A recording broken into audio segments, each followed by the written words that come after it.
Við höldum áfram hér á mannlegu nótunum í föstudagsþættinum og næst ætlum við að tala barnvænt sveitarfélag og hingað til mín komin Hrafnhildur Guðjónsdóttir sem verkefnastjóri barnvænt sveitarfélags hjá Akureyrarbæ og við ætlum að tala þetta mælaborð velferð barna. Velkomin Hrafnhildur. Takk fyrir. Hvað geturðu sagt mér hvað felst í þessu mælaborði? Já, þetta stórt skref fyrir Akureyrarbæ að vera komið aðgang að þessu mælaborði. Þetta mælaborð það mun innihalda safn upplýsinga velferð og líðan barna á Akureyri eða Akureyrarbæ. Og það gefur okkur tækifæri til þess að hafa yfirsýn yfir stöðuna hjá börnum og ungmennum í dag og til framtíðar.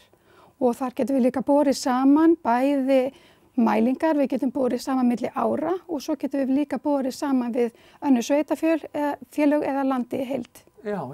Þannig að þetta gefa svolítið glögga mynd af velferð barna og líðan í sveitarfélaginu heilt yfir. Já, og mælaborðið þannig sett upp að þetta byggist á 5 víddum sem eru menntun, jafnræði, heilsa og vellíðan.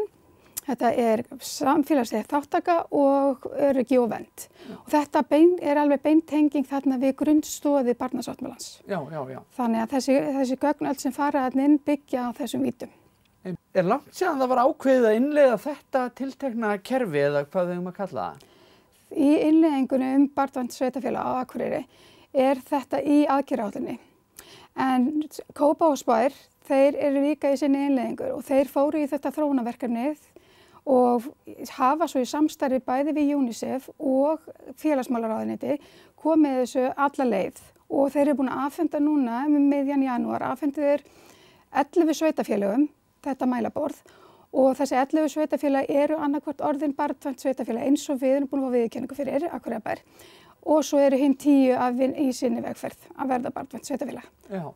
Fyrir áhorfendur heima í stofu sem þekkja kannski ekki til þessa hugtaks barnvænt sveitarfélag, hvað felst nákvæmlega í því hvað þarf sveitarfélag að gera til að teljast vera barnvænt? Til þess að sveitarfélag teljist barnvænt sveitarfélag þá þurf að innleiða barnasáttmála Sameinuðu þjóðanna í allt kerfið.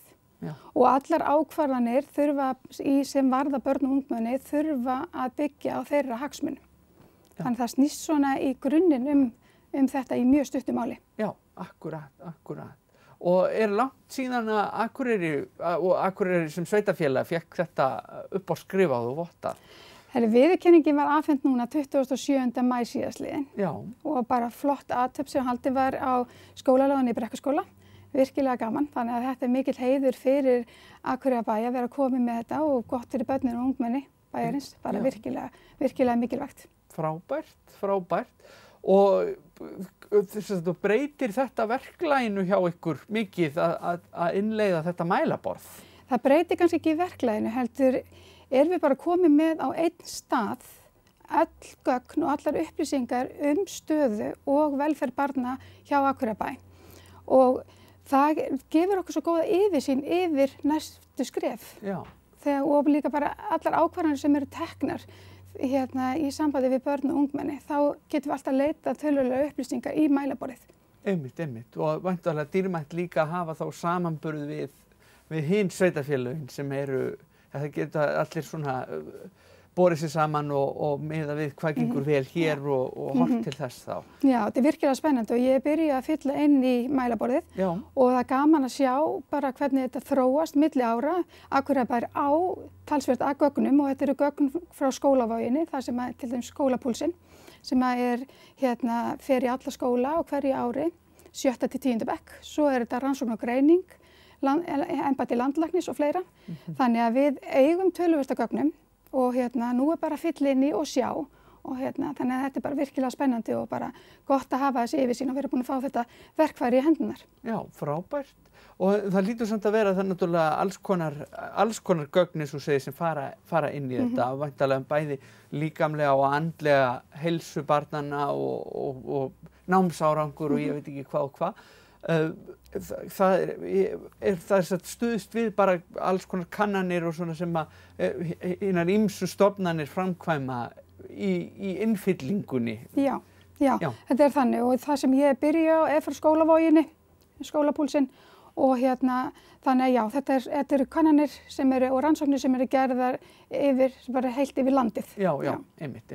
Þannig að mælaborðið sjálft og þetta verkefni stendur ekki beinlínis fyrir einhverjum könnunum eða svona. Nei, og auðvitað misjafnt aðgengi sveitarfélaga að þessum gögnum, en í samvinnu, þetta verkefni í samvinnu við félagsmálaráðuneytið og þeir eru að vinna að því að auðvelda okkur aðgengi að öllum gögnum. Já. Því náttúrulega sum gögn þarf að greiða fyrir og annað, þannig að það er á dagskrá og er í vinnslu. Já, allt í farvegi. Já, allt í farvegi. Frábært og það er satt, verður bara gaman að fylgjast með og sjá hvernig þetta bara vonandi blómstrar, vonandi verður þetta komið til þess að vera og við getum notið góðs af samanburðinum sem að þetta mælaborð býður upp á ókomin ár. Já, það er nefnilega þannig að þetta verkefni er þróunarverkefni. Þannig að þróun heldur áfram og nú eru við, þessi 11 sveitarfélög, komin inn í þetta þróunarverkefni með UNICEF og félagsmálaráðuneytinu ásamt Kópavogsbæ. Þannig að það er bara spennandi tíma framundan. Já. Bara virkilega gott og bara stórt skref fyrir börn og ungmenni hjá Akureyrarbæ. Já, látum það vera loka orðin. Takk kærlega fyrir að koma í þáttinn og segja okkur frá þessu. Já, takk fyrir mig.